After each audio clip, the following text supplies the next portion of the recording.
चलिए आज एक कहानी सुनते हैं। एक ऐसी कहानी जो शायद हम सबकी जिंदगी से कहीं न कहीं जुड़ती है। कहानी का नाम है अब्बू की आखिरी सैलरी। ये कहानी शुरू होती है एक बहुत ही गहरी बात के साथ। कुछ पैसे जेब में हल्के लगते हैं, लेकिन उनके पीछे छुपी कुर्बानियां जिंदगी भर भारी रहती हैं। सुनने में तो ये बस एक लाइन लगती है ना? पर इसका असली मतलब क्या है?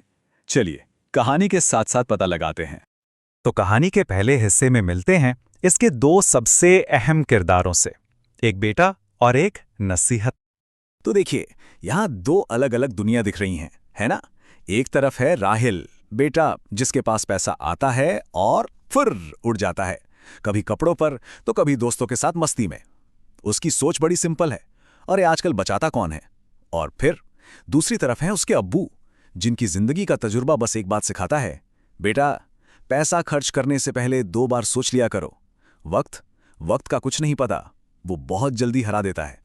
तो सवाल ये उठता है कि जब जिंदगी भर दी गई सलाह को कोई ऐसे ही अनसुना कर दे तो फिर होता क्या है? बस यहीं से कहानी एक ऐसा मोड़ लेती है जो सब कुछ बदल देगा। और ये रहा वो मोड़ जो पूरी कहानी का रुख बदलने वाला है। दूसरा हिस्सा, अब्बू की आखिरी सैलरी। 40 साल, जरा सोचिए इस नंबर के बारे में। ये सिर्फ गिनती नहीं है, ये एक इंसान की पूरी जिंदगी की मेहनत है, उसकी वफादारी, अपने परिवार के लिए उसका हर एक दिन का समर्पण। सब कुछ इन 40 सालों में समाया हुआ है। एक ही जगह पर 40 साल तक काम करना सच में ये बहुत बड़ी बात है। तो रिटायरमेंट वाले दिन अब्बू घर आते हैं और कुछ ज्यादा नहीं कहते, बस एक सफेद लिफाफा उठाते हैं और उस पर लिखते हैं, राहिल के लिए, मेरी आखिरी सैलरी। उस वक्त राहिल को जरा भी अंदाजा नहीं था कि ये सिर्फ एक लिफाफा नहीं बल्कि एक सबक है जो उसकी जिंदगी बदलने वाला है। चलिए अब उस लिफाफे को खोलते हैं, देखते हैं कि आखिर उसके अंदर ऐसा क्या सबक छुपा था। कहानी का तीसरा हिस्सा, लिफाफे में छुपा सबक। राहिल ने जैसे ही वो लिफाफा खोला वो शौक गया। अंदर कितने थे? सिर्फ 11,850 रुपए। मतलब उससे लगा था अब्बू की आखिरी सैलरी है, पूरी जिंदगी की कमाई का हिस्सा है, कुछ तो बड़ा अमाउंट होगा। जाहिर सी बात है उसे थोड़ी नहीं, शायद काफी मायूसी हुई। लेकिन पैसों के साथ लिफाफे में एक चिट्ठी भी थी, और उस चिट्ठी की बस एक लाइन ने राहिल को अंदर तक झकझोर कर रख दिया। अब्बू ने लिखा था, इसमें पैसे नहीं, मेरी पूरी जिंदगी की मेहनत और सीख है। और पता है, अचानक वो मामूली से 11,000 रुपए दुनिया की किसी भी दौलत से ज्यादा भारी लगने लगे। शायद ये वो पल था जब राहिल को जिंदगी में पहली बार कुर्बानी या सैक्रिफाइस का असली मतलब समझ आया।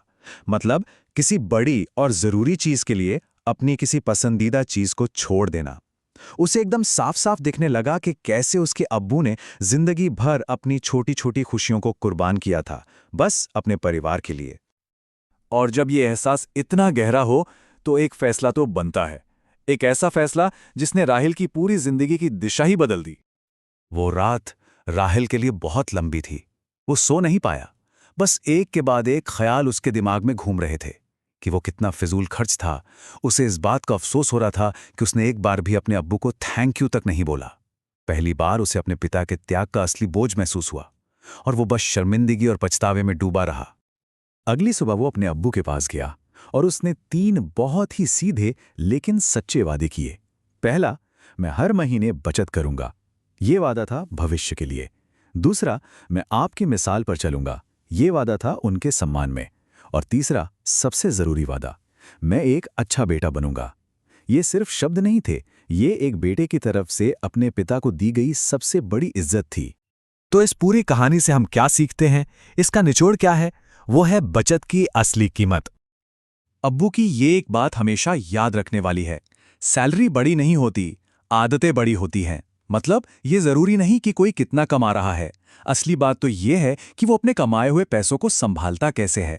बचत की एक छोटी सी आदत किसी भी बड़ी सैलरी से ज्यादा ताकतवर हो सकती है ना? और आखिर में कहानी हमें एक सवाल के साथ छोड़ जाती है। पैसा खर्च करके मजा तो आता है, इसमें कोई शक नहीं, लेकिन बचाकर रखने से इज्जत मिलती है। और ये इज्जत सिर्फ दूसरों की नजरों में नहीं बल्कि अपनी खुद की नजरों में भी बढ़ती है। तो सवाल ये नहीं है कि हम क्या चुनते हैं, सवाल ये है कि हम खुद के लिए क्या बनना चाहते हैं।